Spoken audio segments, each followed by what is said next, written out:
Alright, I think maybe we'll get started here. It's a little after 8 o'clock. Welcome everybody to the Entrepreneur Meetup. Sun's shining. Days are getting longer. Daylight savings time, I think, this weekend. Is that right? Right. Yep. So that's good. Tiffany, I think will be here just in a second. She has some announcements to go over. Well, it looks like a few people maybe we're headed downstairs. So, some new faces here this week. Tiffany, does anybody have any announcements, entrepreneur-related announcements they'd like to make? Oh, there we go. All right. I'm just going to say, I'm with the Chamber, and our Awards of Excellence nominations are open now, so if you have a business or entrepreneur that you want to nominate, please be a Chamber member, and it's open now on the Chamber website. Okay, thank you. Okay. We have a training that's coming up tomorrow on strategic planning, and there is a sign-up sheet if you want to take a look at that. Colleen Falk will be the trainer, and it's in 2 hours over lunchtime. So if you sign up there, just come, you can pay at the time you arrive, so you don't need to pay ahead. It's here? It is here in this room. At yes. noon? 11 to 1. 11 to 1. 11 to 1. So, we also are looking for a few more teams for our Hackfest. We have a deadline of the 14th, so next week, to get enough teams to hold this event. So I say we're still a couple short. So I'm hoping there might be some people in the room that have some interest in that. If you have questions afterwards, let me know. But we are going to be having the teams build websites for nonprofits in the area, and we have a nice group of nonprofits that would love an opportunity to have a new website. I see a lot of new faces, so if you want to get on our newsletter weekly, so you know what meetups are happening, what the topics are, and other events here at Launchpad, just put your email and name on here, and we'll get you signed up. And I thought I'd bring to everyone's attention, since we just got the new shipment of these, we have quite a few downstairs. Every year the state of Minnesota puts out their little Bible on how to start a business in Minnesota, and they are free, so I do have some available here, and you can always order more. So those are for the taking. Cool. Great resource. Yeah, reminder. Use the SBDC and people we have locally to help with starting a business and growing a business. Anybody else? Yeah, anybody else have any announcements this morning? Entrepreneur related? All right, we'll get going here.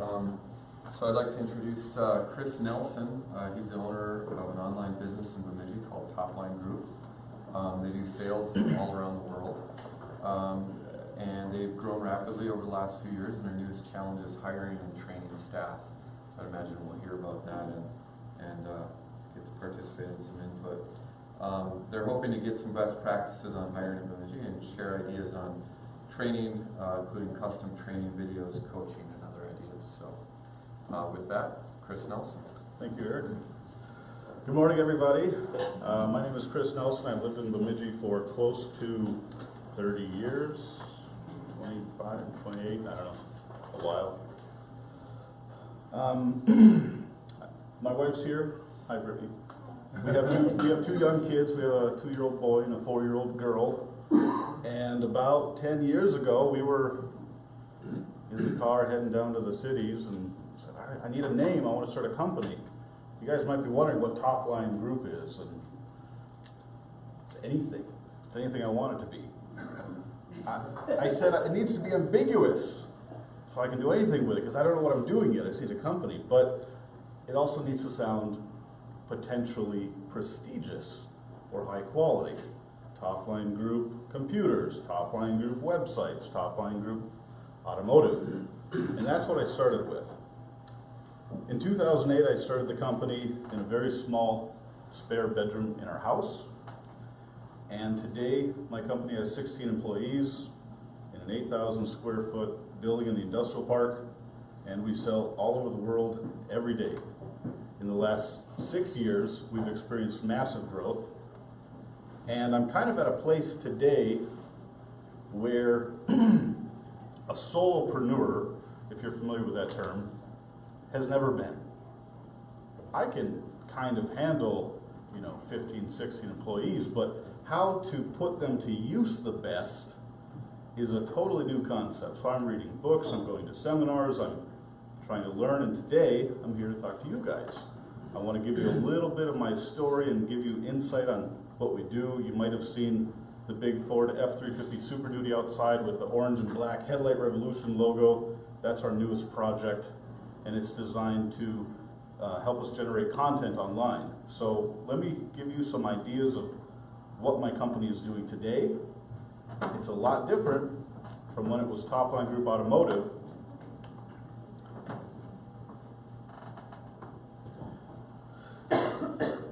In order to serve different markets, I created different brands. And today, the majority of what we do is automotive lighting related. So we sell every type of automotive lighting that you can think of, inside and out, front to back, top to bottom. Whether you have an excavator and you need floodlights, or you have a broken headlight housing, or a burnt out light bulb, or you need to see better when you're backing up, or you're a kid going to a car show and you need something flashy. We have anything you could possibly imagine, from the wild to the tame. Our biggest brand right now is Headlight Revolution, and it focuses on testing and educating people on the best products available in the market for headlights. Whether that's the best beam pattern, the best color, the most brightness, or the most suitable application, or just how to replace your stock light bulb with a new one. We also have a company that caters to sports cars for performance parts, accessories, and lighting, called Blacktop Racing. We own a separate lighting brand called Star, another separate lighting brand called GTR Lighting, another separate lighting company called Supernova, and then a blog called BetterAutomotiveLighting.com. And you can see in the bottom corner, Eric and I standing with, that's the chamber, right? Ambassadors, I'm sorry. So the way we do business is to segment different markets and build a brand or e-commerce store online to serve each market. And then the ones that do better, we invest in. The ones that don't do good, we stop investing in them. So we've retired half a dozen different companies over the last decade, and today this is our main business. The way that we generate content online and get people to our website or our sales funnel is we create useful, valuable, and high quality video content.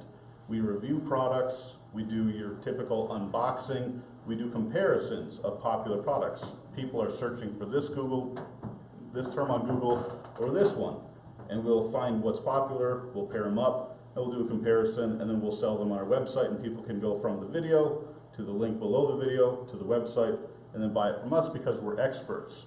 We position ourselves as experts through 2 YouTube channels, over 40,000 subscribers, up to 400 videos online by the end of this year, and over 5 million views of our videos.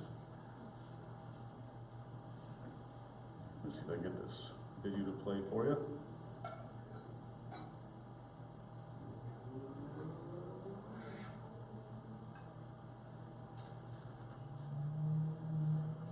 My name is Chris with Headlight Revolution, and today I've got a 2018 Toyota 4Runner in the shop. I'm going to show you guys how to install the new GTR Lighting Armor Series bulbs in the turn signal slots in the back of this thing. And I'm going to show you guys how to do the reverse lights as well. Let's get started.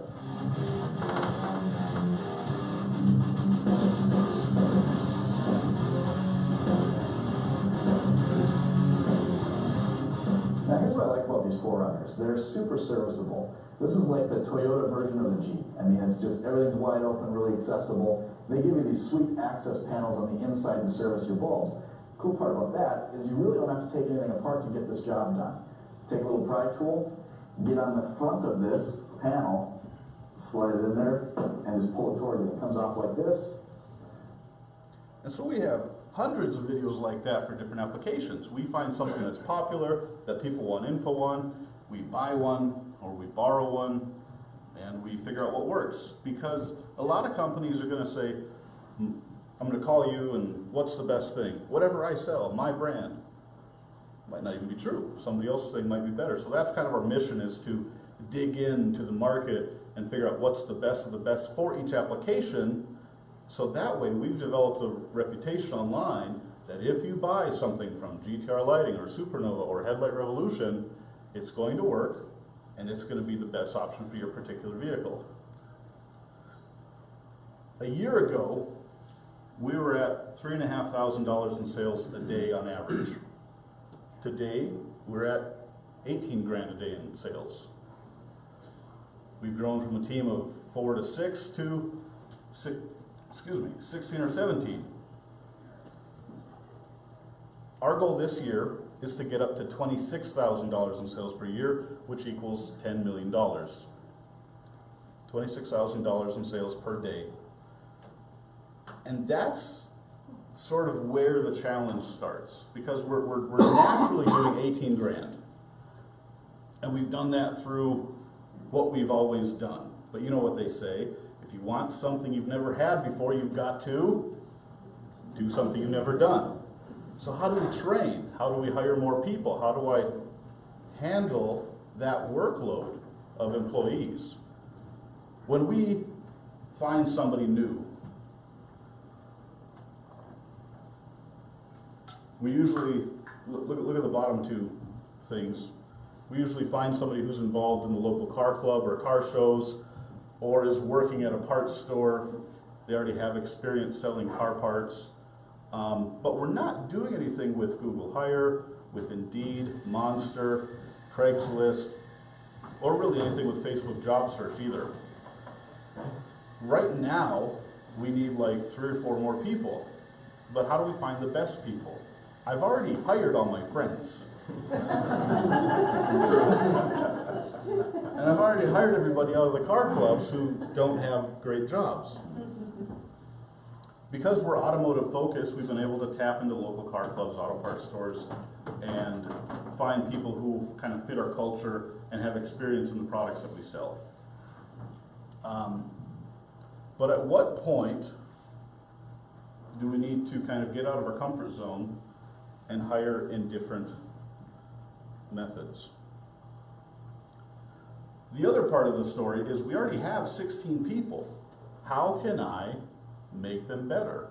How can I develop their skills? And instead of an average $370 per hour value, $1,000 per hour value. How do we make that change? Generally, when we hire somebody, we say, all right, go watch these YouTube videos for an hour, and then go sit at this guy's desk and watch. And then go watch these other YouTube videos, and then come with me and we'll go through a walk in the warehouse. And then spend a day in the shipping department, learn that. And we just hope by rubbing elbows, they kind of figure it out. And that's worked so far, but how do we get to the next level? Some of the ideas that we have are virtual training, coaching, some type of a curriculum, maybe some worksheets, some exercises, but we just never had to do that before. As a small company with 5 or 6 people, you just figure it out. But now with 16 to 20, it's a different game, and I've never been here before, and I'm hoping somebody in this room has. One of the ideas that we're looking at is that I kind of got turned on to in a mentorship program that I'm involved in online right now, and they use virtual training, and I've never experienced it before until now. You get a username and password, you log into the website, and you pick the curriculums you want to go through. And they're short 3 to 6 minute videos with a little 3 question quiz at the end. And the idea is when you're done with each module, you should be trained in on that. And so I kind of wanted to create something like that. And I got some pricing locally, which is probably a lot cheaper than the system we were using online, and it was still $30,000 to $60,000 to do it right. Is it worth it to do something like that? Or can we just use our, in-house video skills and do something maybe a little bit less refined? The challenges I'm faced, oops, I hit the wrong button, sorry. The challenges I'm faced with that idea is that's a lot of money. If we did it right and it worked, would it be worth it? Could we get the same result from spending $10,000 of our own time instead of hiring somebody What happens when we change a system, a new inventory system, a new sales program? This video training system is absolutely not future-proof. Do we need something so sophisticated, or has anybody else had success with a different method?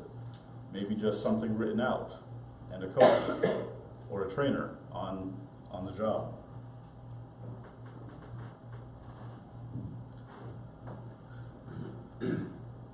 So that's kind of where we're at. Now you know a little bit about who I am, what I do, what the company does.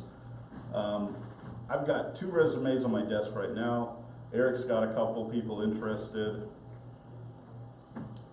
Usually what we've done in the past is, quick, we need somebody, hire the first person that walks in the door. But with a goal to be better than we have been in the past, now there's a whole new kind of mentality involved in that process. So I'm hoping that somebody here has some great ideas about, this is how I do it, this is how you should do it. So have you thought about hiring a manager? Because what you're talking about is turning yourself from an entrepreneur, founder, into a manager. right. And find an expert in that discussion. Mm-hmm. But what else would that person do? I can't just hire a hiring manager. No, not just a hiring manager, but a person to take the there's a lot of day-to-day, it happens all the time, right, where people turn in, start as an entrepreneur and then grow the business, and pretty soon they're a manager of people. The idea is to have these problems, but then once you get here, you don't know what to do. Yes, hi. So I haven't done this, but I've done a lot of online training recently, and Yeah. so I have one question before I give you feedback, and that's, this training program, is it just for your employees, or are you looking to do a training program and then you sell the training program? For this particular thing, we're talking about just training new hires and updating the training for existing employees. So one thing that I've seen with a lot of virtual training that I've been doing is they will start with what they call a beta test, and that's when they're selling the program. And so, like when they're selling the program, it will either be at a reduced rate or maybe a very small number of people free, and then as they're doing this beta test, they get feedback from the people that are being trained in, and then they improve it. And so, like, there's one program, and it sells, well, like, now she's got a $2,000 option, but it started probably at like $300, I think. The $2,000, there's a lot of other bonuses, but when I looked, like, her 3rd set of videos looked super professional compared to the first one, and now she's in the 4th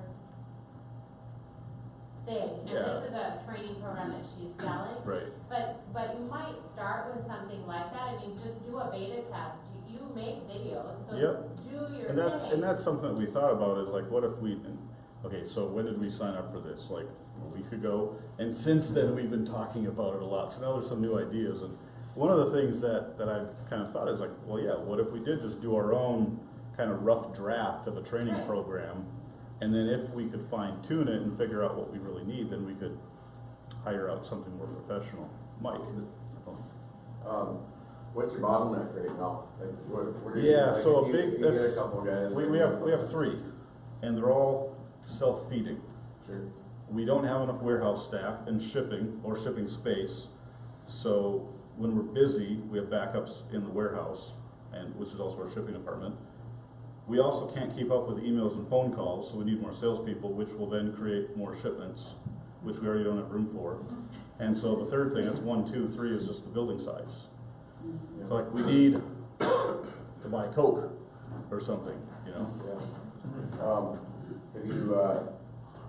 Have you studied all the logistics solutions? No.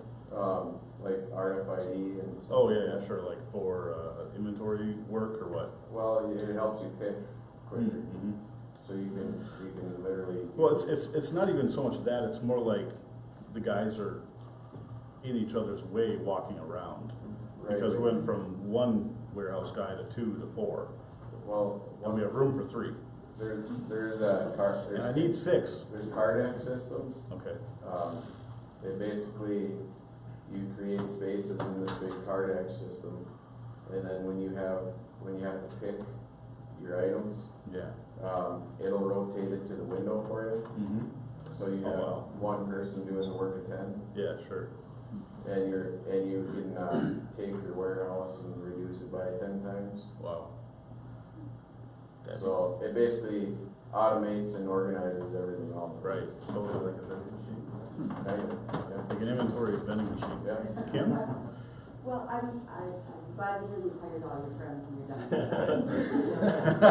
Of all the things I've done, That was in just life, the that's my easiest way to biggest- do it. That probably has been my biggest. Hey, it's worked so far. It's worked so far, and I'm glad to know some of your friends, so.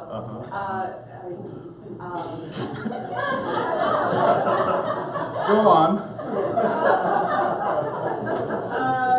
So, my sister's a HR professional and I've managed multiple people, but, the hiring process is where it all starts. And before the hiring process, actually deciding what you need, what you want, what your expectations are, is critical. Because if you know, then you find the people that fit that. Yeah. And so oftentimes we hire as internal people, I like that guy, he's cool, did you hear what he had to say? Right. And you need somebody that's totally objective around that piece, and you can offload that, you don't have to hire that position all the time. There are people out there that will serve as your hiring manager, your interviewer. Yeah. So they're first getting through the weeds and deciding, does this person truly have the aptitude to do the work? Can they, as this company grows and grows quickly, can they adapt to that quickly? Right. I You guess know, and something that that. sounds like one of your highest needs. Is something that Yeah, and I've identified that that's kind of the change that we're going through. It was in the past, like, what's quick and easy, let's get those people. And today we're thinking, how can we optimize personnel? And it's a total shift in operation, like looking for the best qualified person for the job instead of the easiest solution. So sometimes that means not a big hiring process. Sometimes that just means not even writing down the qualifications we're looking for. Just find somebody who thinks they can do it and let's get them plugged in.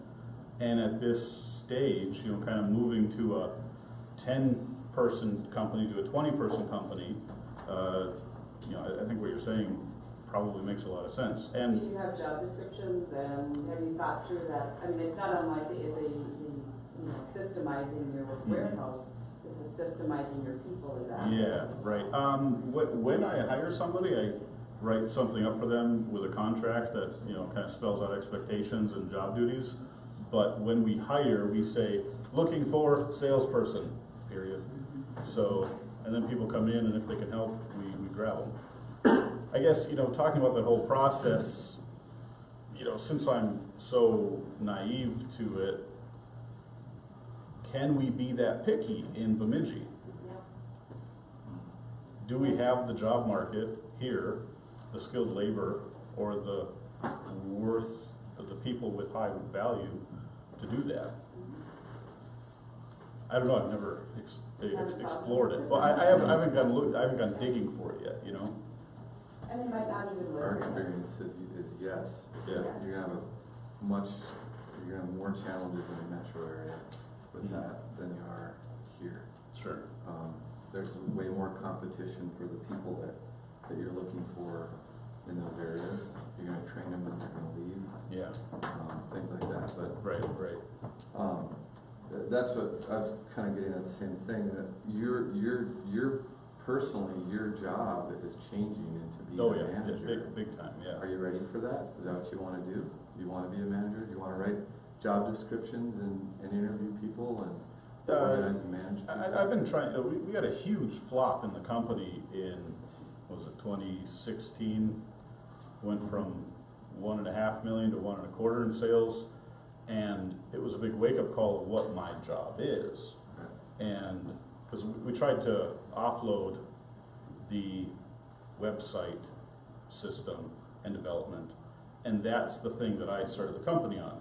That's my core competency, is the marketing and the websites and all that kind of stuff. So in this whole process, looking at changing my job description or what my role in the company is, I think it, like, if I could have somebody else run the company, and I just focus on the marketing team, like that would be ideal, but I don't know how to do that.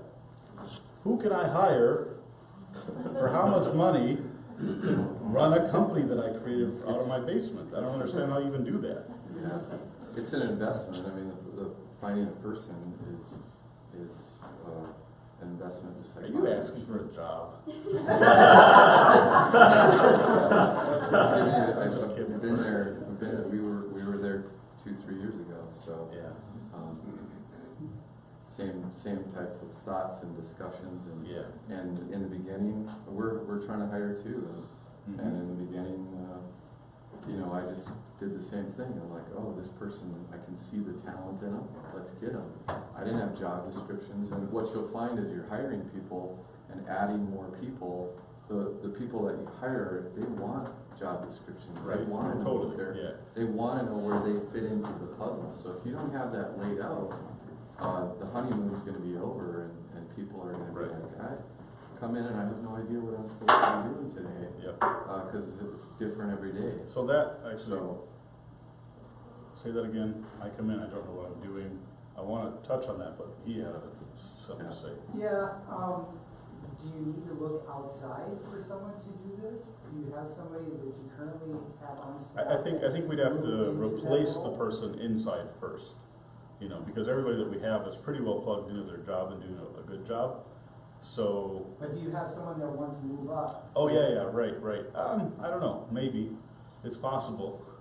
Yeah. They would have to be groomed for it, I think. It'd probably be more effective based on who we have in different positions, just find somebody with that experience, not necessarily like a car club guy or like a parts store salesperson. You need an HR and a business manager. Right, yeah, basically, I think so. So, well, you said, we do the job descriptions kind of in the interview process. Like the person I get doesn't even know exactly what they're doing until I sit down with them and lay it out. So that would kind of have to change in the process, like job description first, to get the right people, right? That's kind of what I think you're getting at. But then also when they show up, plugging them in, and I don't even know what to do here. I feel like we have that problem right now because we have so many new people and only so many capable people inside to train. And so we have a couple people, like it takes 4 months to get the new guy doing his job well, and that's where the training part comes in. So how do we get the new hire to know what he's supposed to do the fastest? Also, after we get a business manager who does hiring, and after we hire the people, then what? So that's the second part of the question. Mike again. So right now you're kind of operating in a tribal knowledge. Totally. Oh yeah, big time. Situation. Yeah, big time. Basically, you basically have to step through each process and just take a PowerPoint and take a picture. This is what you do, step 1, step 2. Yeah. Start creating standardized work instructions. Mm-hmm. And then basically when you're done making standardized work instructions, then it'll help you lay out what each person's supposed to be doing. So when you need to say you have turnover in a spot, Mm-hmm. all they have to do is it's just you swap out the individual Yeah. and they follow the standardized work instructions. But it gives each person a start point and a stop point, and the next person starts from the step after that to the next step, and you can build in quality checks, Right. quality back checks, so you can quality check the person's process before yours. Yep. And build all that in, so it lays it all out. But that's how the really big companies do it. does that sound Okay. exciting to you? No, so getting back to where he's like, do you want your job to change? Do you want to become this But then manager? It's No, somebody- I want to make websites and sell stuff. Yeah, maybe, yeah, isn't every business owner who's going through this? It's your baby, right? Yeah, Gotta Trust and send it to delegate. daycare. You started out talking It's about. expensive daycare. It is expensive. You started out talking about finding people and car clubs and so on, and you sort of say you know how to manage a group of maybe 15 people. Sure. What about, and you got a bunch of brands, how about taking part of those brands and starting a 15-person group in Park Rapids or Brainerd or something, and say, okay, you've got these 2 brands, you've got the warehouse for the parts for those brands, and you find somebody, you know, who can manage a 15-person group there. Right. That would be an interesting process. You have to have a manager for each one of those. Yeah, I think that might be skipping a step with like my personal development. You know, like I need to find something that can be replicated here before we could build it off-site, probably. I guess one of the, yeah. Sorry, we're still talking. I was just wondering, so in your warehouse, that's one of the big problems. Do you have a warehouse manager currently? Yes, and the guy who's been doing it the longest is deemed the warehouse manager. And does that person focus on training people, or is he still actively? No, he's doing both. I mean, we have him and 3 guys. Like, it doesn't have to be a big focus. Like, that's the thing that is tough to remember. If this was like a 100-person company, like, yeah, you'd have a trainer for this department and another one for this department and a hiring manager. But we have 16 people. Like, sometimes one job isn't enough for one person. You got to have them do a few things. That's just the nature of the beast in small business. Carl. Have you looked at any college students as potential workforce, either graduates or while they're here attending college, number one? Number two, until you find that right fit to take off that hiring and management piece, it sounds like you're not too thrilled about. You know, I would put it back on your department managers to kind of come up with that curriculum and say, if someone was shadowing you for a day, what are the core competencies in shipping or sales or whatever warehouse they need to take away, and let them develop that learning. Take it off your desk, put it on them and say, what are the 5 things they have to learn in this department? Pretty soon I'm not going to have anything to do. That's the goal. So, you know, like with like warehouse work, you can use high school kids, you know, whatever. Even like some low level sales stuff. Like if they know cars, they can respond to comments on YouTube really well. They do a great job, you know. Right. So high school and college, I'm not super excited about because they aren't here forever. Like, what if you find a great person? That's why you do standard work instruction. And they leave. Yeah. Right. Yeah, but constant turnover is difficult too. I think We have next to no turnover. You want to, and you want that. You want to hire somebody and keep them for 15, 20 years. Exactly, at least 4. Yeah. You know, Why do you think you have 0 turnover? because Hires his friends.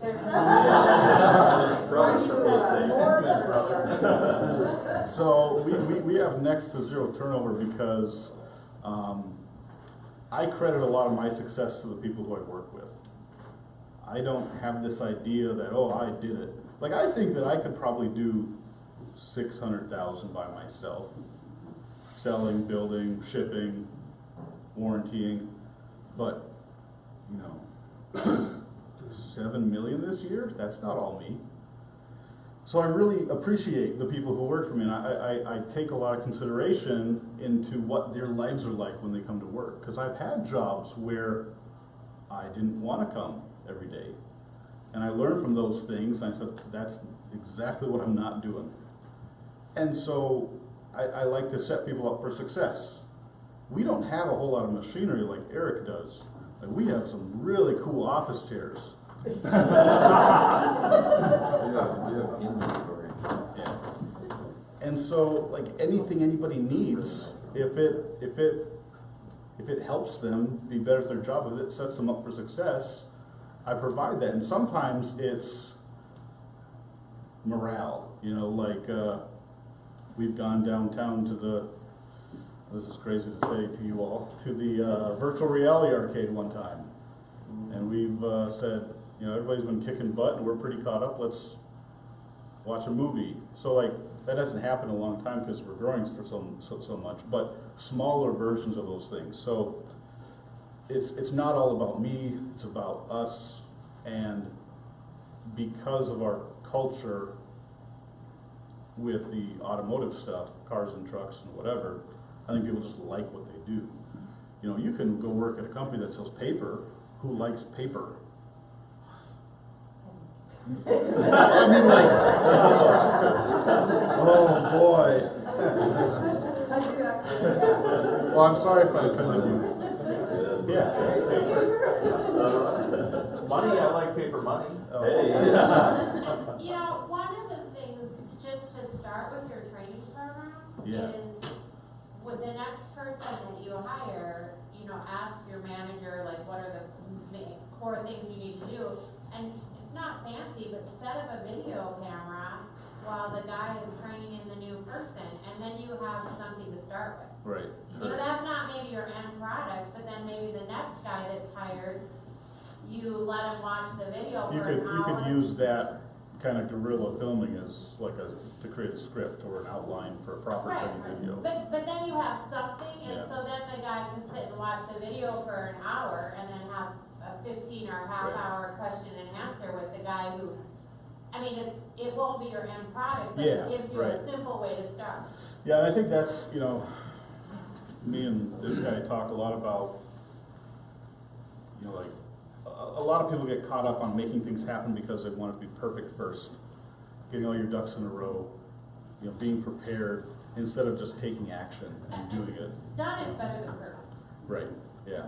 And so that's something that I'm, you know, starting to realize with this whole thought exercise is like, maybe, you know, forget the $60,000 training program. Like, let's just do so. Let's just film something, get out a cell phone and walk through each thing on a checklist.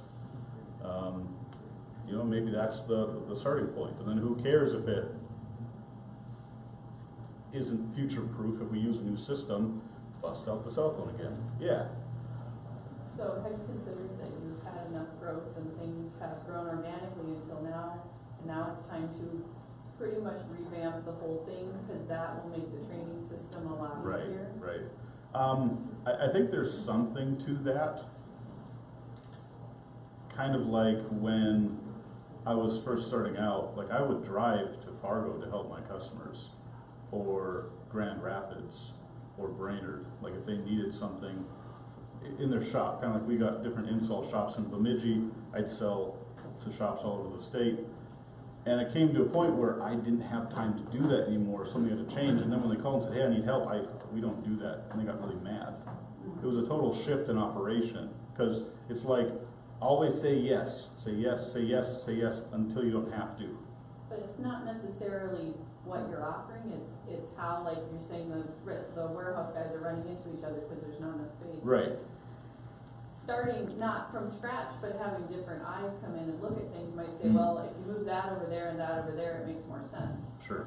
And so doing that with the rest of the office Yep. can give you a little bit more of a flow as far as the training, because now everybody inside knows their job, they know exactly what they're doing, they know exactly what needs to be done, but Right. somebody coming from the outside, it looks really piecemeal because they Yeah, don't know. yeah, oh, totally. And so if it's got a flow to it, then it's easier. And that's kind of what I'm getting at with the, you know, traveling assistant theory is, I had to realize that that old model wasn't working anymore. In order to move forward into the new model, I had to change that, I had to, you know, kill that method and start a whole new thing, and that really pissed a lot of people off. So what you're talking about is like operational efficiencies, and being piecemeal, like you're probably completely true. If somebody came in who knew better than I did, they'd probably have some really good ideas about that, because it is very piecemeal. First we needed this system and this process, and then we brought this one in, and now we were like on this stack. What could we do differently that would accomplish all the exact same stuff? and knowing how things go. You get to this point and you're like, oh shoot, we need something back here, so Right. something gets kind of jammed into yeah. the project process. Yeah, totally. And so maybe if you have enough growth, it's almost time to kind of take a look at the whole thing, and yeah, it's gonna be some growing pains and some headaches, but it'll organize everything a little Right. bit easier and make your job easier. Now, it might be a little premature to do that because we just implemented several new systems that kind of already accomplished that from the last 6 years. But maybe in a year from now, once we've kind of figured things out a little bit better, it'd be time to reevaluate again. We're using a whole bunch of software that we were never using before. That's, you know, $100 grand a year, which has propelled us to where we're at, helped to propel us to where we're at today. So if in a year or two from now we did that again, you know, that is probably smart, but it's just scary to sign up for a website that costs $100,000 hoping it's going to work. It probably will, but that's, you know, this is a scary part. Yeah. Do you record like a big part of your time that's taken in a day is a lot of the calls and stuff, Mm-hmm. and a lot of it's troubleshooting really? Yeah. Oh. So, do you guys record No. the issue? You don't, like, you keep track of, you know, the issue, these are the set of issues this person's having, these are, you know, a yes/no fault code tree, like a troubleshooting tree, and then basically create a troubleshooting tree for each call, and then start to basically develop a yes/no type of automated program. So, We operate like that, but not based off of a document or a program. yeah, it's travel knowledge. Yeah. But if you start documenting it, even though you know what it's, you know, you don't need it, but Yeah. what if you want to plug in a new employee, and then all they have to do is ask the questions: is it doing this? Yes or no? Is it doing? And then go to the next step down in the tree: is it doing this? Yes, no? And then it'll basically bring them to an answer. Right. You can answer the person's question. I guess I have trouble wrapping my head around what it would take to even build something like that for every I don't think you'd have to feasible build it. scenario. You know, it might cover 75% of the scenarios. Sure. And then if it gets beyond the person's expertise that's working for you, then they refer, you know, you hear it all the time when you call in support. When it gets beyond that person, Yeah. they said, let me refer you to Sure. an expert. But at least we could start with a trial version of Or that maybe kind you of can weed process out, and maybe you develop can it. weed out 75% of the calls with Sure. a yes, no, fault code tree. Right, right. Interesting. Right, I hate operating because I can tell the person doesn't know it. Well, that's, we've entertained the idea of like hiring out a telemarketer group or something. Like, no, I don't want them with my customers, they'll ruin it. Go back to the very beginning, you said, and your customers were upset because you personally stopped driving over to Yeah. see them. That's what people. I mean, it was unreasonable, it's just what I had to do to get started, but we should have a high level of service today that we are doing, so we don't wanna give that up. Just a side note, have you read the Zappos story? The No. Zappos book, you should read the book. Okay. It totally applies to what you guys are doing, but Cool. their thing is service.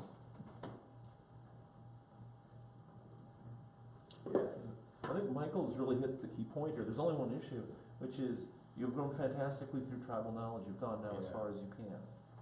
You actually have to get it documented somehow. Mhm. It isn't fun.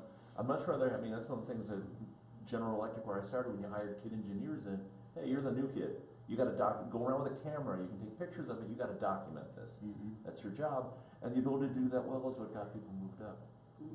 And so, yeah, you can have actually people who have energy and interest, but not necessarily that much business brains yet. If they can document what you do and capture it, a couple of things. Michael has it exactly right.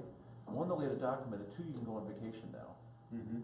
And when it comes to hiring a manager, you may be able to go a good bit further without needing one. If you can make a split between the things we know how to do as an organization and the things we really do need deep expertise to solve. Right now, everything goes to the deep expertise pot. Right. And there's no fun way around it. the tools can actually help, and then you can actually, with decent online software, we're talking cheap stuff now, it'll build the call tree for you as you take calls. Not that hard to do, not that expensive either. You do actually need to start building these things, you actually do need to write it down. It's a fascinating thing that Michael again has captured. You're at the point now, your tribe is as big as it can be as a tribe. Time to move up. We can't achieve our goals with the tribal knowledge, methodology. You have to direct the culture to change from tribal knowledge system to the write it down process. I'm here, man. Yep. He's been trying to get a word in. Yeah, just this kind of going back to the warehouse issue. Have you worked with FedEx or UPS? They'll come in and like look at your space and look at how you do your business, and they'll give you ideas on how to be more efficient and maximize the use of the space that you have before you have to expand or add people. If you were at my place, you'd probably say, yeah, you do need more space. And then we could like figure out how to optimize it past that. I think we need both, really. Yeah. Chris, I'm just thinking back to your original question, this tension of should you pay the 30, 60 grand for this training program? It sounds like it might really solve the problem, but that's a lot of money, and you've got the talent, the ability in-house to do it yourself, and appreciate that tension there, but I'm wondering, it sounds like when you start weighing the missed opportunities, you say you're not responding to all the emails right now, you're missing sales things, and you want to take some of your existing staff and use them for this extra project stuff. Maybe it's not unreasonable to think, well, shell out the 30, 60 grand. Right. Maybe $60,000 isn't really that much money. Maybe that'll pay for itself in short order. This year, sure. I know it's a hard pill to swallow sometimes. It sounds like it might not be unreasonable. Right. Yeah. It really solve the problem. Yeah. But the other part of that is what we've been kind of talking about is somebody needs to create the system, document it, and I have no experience doing that. I tribal knowledge tree. Right. Sure. You. I guess. Or you're the judge of it. Hey kid, go do this and bring it back. I learned how to do blueprints that way. They told me go do a blueprint. I didn't know anything. Yeah. They go, oh John, that's a good start. Red pen everywhere. And you use very little of your time, but you push it back on somebody to say, go fix this. Yeah. Beauty of kids is they'll do it almost endlessly because they know nothing. Right. It's actually going off of that. So I'm a college student, I'm a senior, and I know literally 10 people right off the bat that are currently looking for jobs or internships. And even just having an intern, I worked in manufacturing last summer, and I did all that, like the stuff that you're talking about, following them around, writing down. All of us interns had like those kind of jobs that you don't want to do, and we want that for experience, and we're willing to do it for $10 to $15 an hour for a summer, and they can get the logistical things down, and that gives them the experience and background knowledge. And even just having an intern, and then going to that, if they really loved your company and had a great experience, that type of person that already knows all that background knowledge from creating that. Right, they'd be super useful right off the bat, like as a new hire even, if they wanted to stick around. And even for like the manager part, like all of us, like I know just even the 10 of my friends that I'm thinking of, we're dying for jobs. Like we toss out our resume, 10 times a week. Yeah. Right? So even just having that intern and getting them in, and if they love it, they're willing to get a job and they can be your manager. Right. After a year of being an intern for you, the following year after they graduate, they can be your manager. Totally. Yes, they don't have like a ton of experience, but at least they know your business better than some random person with experience elsewhere. Yeah. They know your company. And it's a fantastic job that people do. Cal and I have had the conversation easily a dozen times. He grew up in General Electric. I grew up in GE. He grew up in IBM. We had people who taught us tribal knowledge. That's what they did. Yeah. Big corporations taught that. Nobody does that anymore.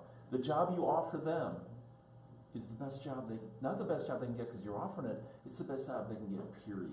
You should give her because nobody does business card that. too. Absolutely.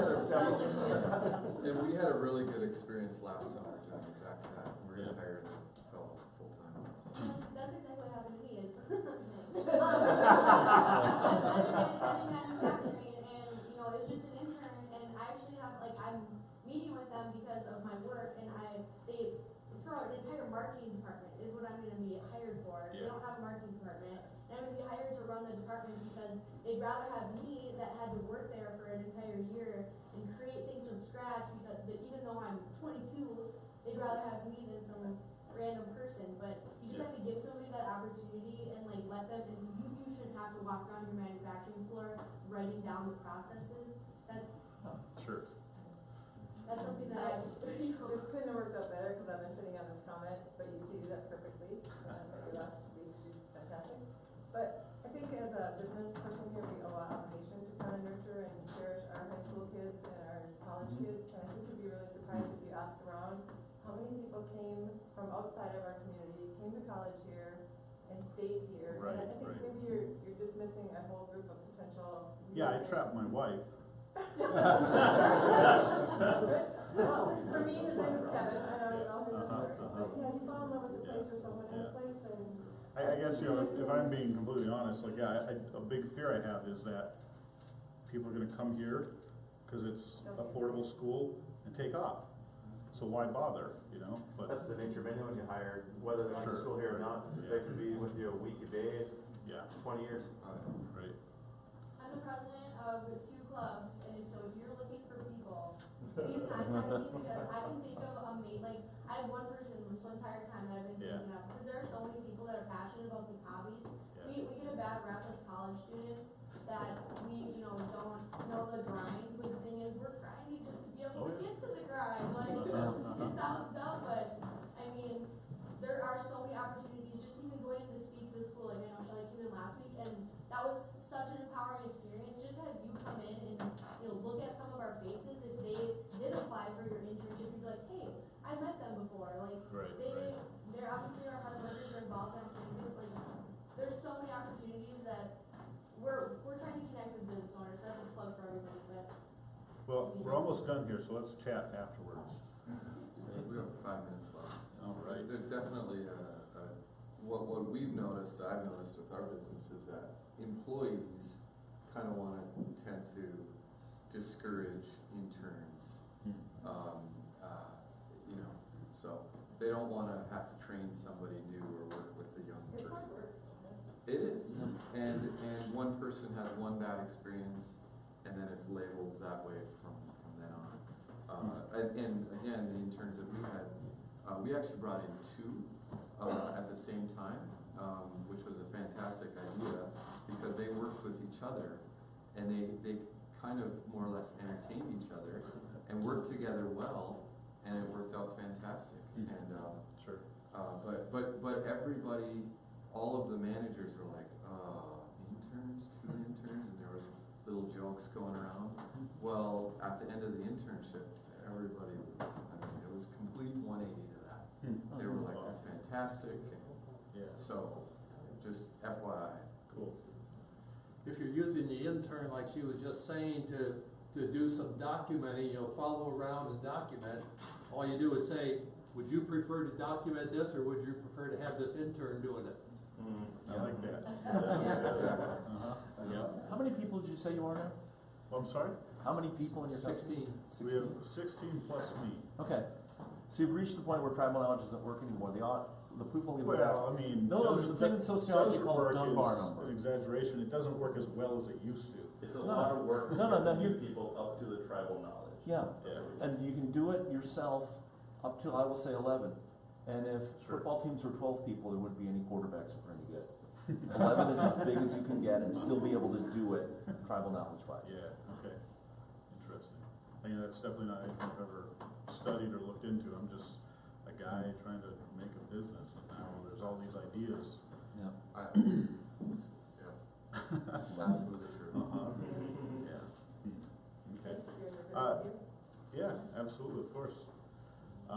I guess the last thing is, does anybody have suggestions on their favorite hiring methods? Which websites or tactics do you use to find people to interview? I still think the referral process and getting people in, Right. kind of get a taste and feel before you, I mean, there's nothing like it.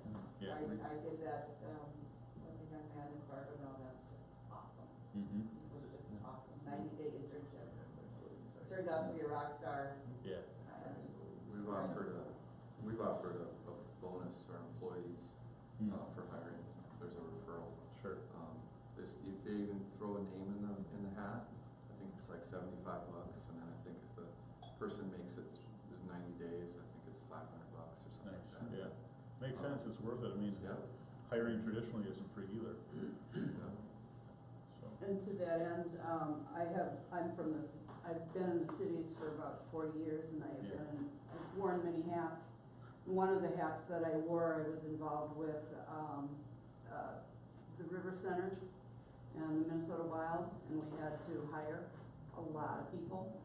And I was part of a team that was looking at applicants for different positions, and we were using monster.com, and we used some other similar kinds of things. And quite honestly, we kept track of how much time we expended actually reading those applicants or applications. And after about a year and a half, we just disbanded that activity because it was really, really labor intensive. And what did you switch to not for very method? productive. What did you switch to for a method to replace that? Referrals. Okay. And offering perks or bonuses. Yeah. Cool. And it depended kind of on the level of individual that we were looking for, but most of our requirements are that the person has to successfully stay with the company for 90 days before that bonus is paid out. Yeah. So everyone's saying that we need to hire his friends' friends. That's what I was gonna say. That's what I'm hearing? Not necessarily. No, not necessarily. I think there's referrals, anybody in this room can make a referral to you, but she doesn't know you. And heaven forbid, no more of that. And I want to make one final comment here, and that is that having had a lot of different experiences in hiring and having run a couple of construction companies, one of the things that I learned over the years is that because in one case my husband was the founder, and he had a lot of trouble making the step in the transition to accepting the fact that there are going to be some of your employees who are going to come in, they're going to like the culture, but they are going to be so good that eventually they go on and do other things. Right, totally. And one of the things that my husband had a really hard time with is he loved this company, he thought he did good by his employees, and he was really discouraged when they moved on. But not all of your employees are going to stay with you for 20 years. Mm-hmm. And what you're going to look for is you're going to look for somebody who has the specific skill sets to solve a project that maybe runs for 90 days or a year or 2 years. And then what you do is you just recognize that when they're really, really good, you know, they can go out and start their own companies, or they can move on. But embrace what they have, what they bring to the table at that time. Right. It's a mindset that founders have, particularly. Yeah, I think anybody who starts a company, I absolutely resonate with that. Yeah. Would say the same thing. Like my best people, it devastates me to think that they could leave, but that's reality. Mm-hmm. So, yeah. And the thing is that there's a lot of rewards for having. You know, I look back, I think about this one guy that we had who, when he came to us, all he knew how to do was build a pole barn. And 7 years later, he left and started a company that was kind of a competitor of ours. But there was enough room in the world for two companies that did similar things. But he's wound up to be one of the best remodeling contractors in the Twin Cities. Wow. You know, you can't stand in the way of people who are so good. And you look back on it and you say, he gave me 7 really good years. Yeah, right, absolutely. So. Yeah, thank you. All right, with that, it's 9 o'clock. I don't know if you want to I feel like we've been talking about the whole time what the community and what the community in this group can do for you, but if you have one last thought, you're welcome to express it. Yeah, like we have been talking about exactly that. So just having, people here that bounce these ideas off of, I can't get this from a book. So thank you to everybody who's made this place happen. This is a really valuable thing for myself and entrepreneurs and business owners. So we're doing it, man. Great. One other announcement, there is some flyers around, but we're on our 3rd year anniversary of Meetup. It's hard to believe, but Wow. it's already 3 years. So we're going to celebrate by going off-site to Wells Technology on the 4th of April, and we're going to hold it in the afternoon. So if you want to plan that for your calendar, we're going to meet there at 4 o'clock and hear a presentation by Andy Wells, the founder of Wells Technology. He's going to give us a tour, and then if you still have time in your schedule, we'll meet up with the